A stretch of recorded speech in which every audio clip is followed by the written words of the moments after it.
MA के छात्र ने तोड़ी ईवीएम मशीन। पार्लियामेंट चुनाव की बात करें तो दूसरा जो फेज है वो लगभग खत्म हो गया है। तमाम राज्यों के अंदर दूसरे फेज के अंदर अच्छी खासी वोटर्स ने पोलिंग करी है। महाराष्ट्र के अंदर भी जो चुनाव दूसरे फेज का था वो संपन्न हो चुका है, जिसको लेके एक नांदेड़ में घटना सामने आई है। नांदेड़ में ये देखने को मिला कि एक पोलिंग बूथ के अंदर एक शख्स ने छोटी कुल्हाड़ी से पोलिंग बूथ में जाकर ईवीएम मशीन को तोड़ दिया है। नांदेड़ पुलिस ने उस शख्स को हिरासत में ले लिया है।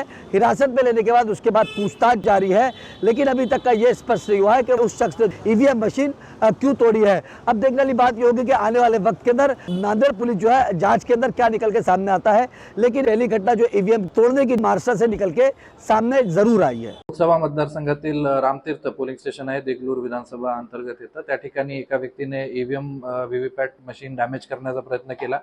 या प्रयत्नामध्ये बॅलेट युनिटला क्षती झालेली आहे आणि व्हीव्हीपॅटचा वरचा भाग थोडा क्षतिग्रस्त झालेला आहे। मात्र कंट्रोल युनिट सेफ आहे आणि व्हीव्हीपॅटच्या ज्या चिट्स असतात स्लिप्स त्या सुद्धा सेफ आहेत।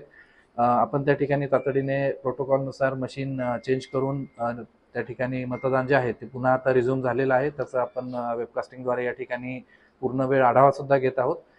याविषयी पोलिसांनी संबंधिताला ताब्यात घेतलेला आहे। त्याचबरोबर या घटनेची माहिती आपण सर्व वरिष्ठ कार्यालयांना पोहोचवलेली आहे।